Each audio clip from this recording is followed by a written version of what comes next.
Hello, I'm Rob Grimes, the CEO of the IFBTA, and I'm very pleased today to host our Meet Our Member series with Chris Adams, the Global Head of Food and Beverage Strategy for Oracle, one of our first global industry partners. So, Chris, welcome. Thanks for having me, Rob.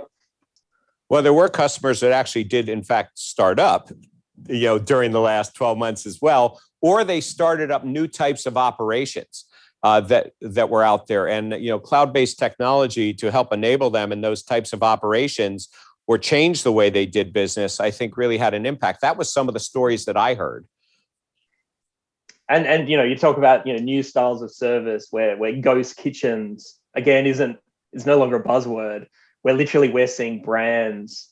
I mean, one of the customers we had, Minor DKL, based here in Australia, who went from I would call a traditional coffee shop type business to having 5 different brands, virtual burger, virtual chicken, and just literally out of nowhere. And then hearing, up in Sweden where, ghost kitchen companies being built literally from idea on the back of a cocktail napkin to running, millions of transactions literally within 6 months. So yeah, it's a pace I've certainly never seen before. Well, I found some of those stories interesting as well. So, again, if with your strategy hat on, I mean, you see a lot of stories, and to me, a strategy person has to help not only figure out where the industry is going to go, but also help to direct your company where to go. And a lot of times people talk about fads and trends, that are out there, ghost kitchens, delivery, people were questioning that about 2 years ago, 3 years ago. So, where do you see from what what's going to stick? What's going to stay out there? Yeah, I mean, the crystal ball is a tough one at the moment. And I think of so many conversations we had over the last 12 months where things like kiosk is dead. Consumers will never want to touch another piece of hardware that's not their own ever again. The industry is dead. Frankly, hearing people say, "Well, that's the end of this industry." We were really lucky that just Oracle as a company, being so diversified, continued its investment in food and beverage. We didn't see any change in it being a market that we truly believed in. And so for me, it was like, well, is there anything that we need to stop doing? And that did lead to some hard decisions of, as we kind of transition our focus to be more on the consumer technology, it meant some projects that we had to kind of sit dormant for a while. Looking in the crystal ball, and I kind of joke with Simon, who leads our business unit, that being back in Australia, I feel like I'm 6 months in the future and kind of watching consumer behavior where you don't have the virus being so prevalent. They were really sort of business as usual. It's back to normal, Rob. I mean, it's restaurants are full. Thankfully, we're literally seeing queues out the door. I was at the airport the other day, and the line out of McDonald's and other brands with heavy kiosk investments. Everyone was touching. Everyone was embracing it. I think this kind of letting the consumer order how they want is here to stay. I think we'll see a maturity of some of that. No longer will it be just a QR code to a very simple menu. I think personalization will kind of be the area that will go, deeper into that online ordering experience. And the connectivity with the consumer in it. How do you see, since I'll take you, for that 6 months ahead in the future. So you've just said that kiosks and things you've experienced, you see people doing that and continuing to do it. And people did talk about kiosks being dead, before all this.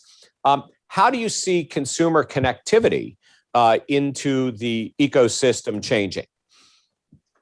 Yeah, I mean, certainly I think it'll be led by choice of the consumer. So kind of bring your own device. And again, speaking of things that we thought were dead, QR codes, seeing it prevalent from a regulation perspective, and again, I'm amazed watching consumers of all ages, all demographics, very comfortably checking into a location, Mm-hmm. ordering from their table, using a virtual kiosk for a QR code. So I think, allowing the consumer to use a device they're comfortable with. Hopefully that's going to help free up as we see the kind of return to in-store dining, just free up the staff to be able to focus on the customer and not necessarily be the transaction, but complement the transaction is something we're hearing a lot from customers, right, where they still want the staff to be able to interact with the consumer, but maybe they're not just order takers. They're almost like a concierge type service that goes above the actual transaction. Well, people forget, when you're within the food and beverage silo, you tend to forget all the other parts and pieces and the other industries that touch, food and beverage. And you've pointed out Oracle is a very large company in many different sectors, on the consumer side as well, and retail, hospitality, and the hotel side. Are there some things that were in the toolkit, that were in the bag that you're able to bring forward in food and beverage, that are useful, that are already out there because you have the experience in other parts of the world or other parts of Oracle, that really you can bring to bear on the platform, for food and beverage? Yeah, I mean, definitely being part of a global tech company brings advantages. Take mobile ordering as an example. So we decided to, very quickly invest in having our own solution for mobile ordering. And we were literally able to go to the team that are managing the vaccination programs, where you're checking in for your vaccine, you're registering the vaccine, you're making changes to your order, if you will. And so we're able to take that technology literally off the shelf and just apply the food and beverage nuance to it. Similar when it comes to reservations. The big one for us, Rob, is just the investment in overall customer experience. And so, we've been able to go and tap into, some of the best CRM components in the world, AI and machine learning, and not necessarily have to worry about the tech, more how we're applying it to the food and beverage journey. So absolutely, it gives us a leg up. Well, there's more to it than that, though. I mean, I know you're talking about the toolkit and the opportunity that you have using, Oracle's vast resources, but you have partners, as well. And many people had to scramble. And if the technology wasn't readily available in their part of the world or in their industry segment, they put something in. And the question is, the word integration. Here, what is Symphony's strategy and openness as it relates to integration with other types of systems and making it easier for other partners? Because there were also a lot of startups, technology startups in the industry to solve problems that had not been seen before. And, able to do it, frankly, much faster than a lot of us. So, yeah, I mean, in terms of integration, and I remember when we last saw each other face to face in Miami 2019, was standing on stage talking about we had just made 50 validated integration partners. We just recently hit 120, and most of that, frankly, happened during COVID. So our strategy was, the first thing was just get out of the way. If a startup anywhere in the world wanted to connect to Symphony, we gave them all of the tools they needed. We gave them sandboxes and just let them do what they do well. And then we spent a lot of time. Well, that's something from the past that I think, partners, as people came up with new technologies, it wasn't always as easy to integrate with the mainstream, point of sale, back office, and pieces like that. And what you're saying is, we're not even talking about the number of partners to go from 16 to 120, but we're also talking about the speed that needed to occur, because if there was an application that was needed right away, you couldn't wait 3-4 months.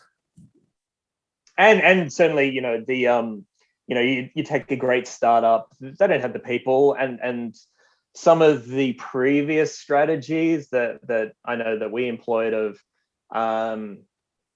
having to pay just to be part of a program, having to have these high barriers to entry.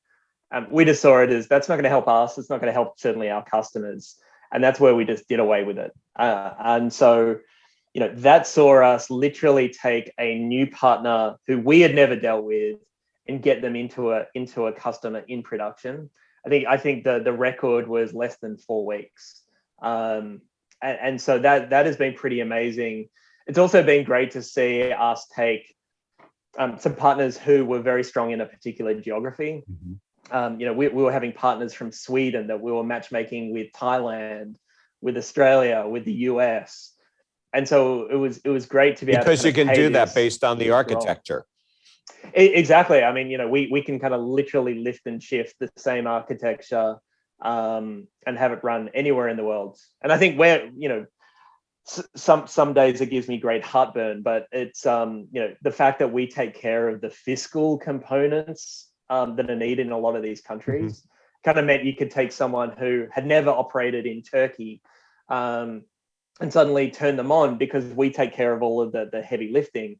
They can just do that front end really well. So yeah, it's certainly been great to be able to sit at the middle of that equation. Right. Well, I think people forget the nuances of being global, and it's more than just, can I go ahead and take the point of sale and make it global? The fiscal piece of it itself, and given regulations which didn't go away, because of all this, do stand in the way when somebody wants to expand globally as well.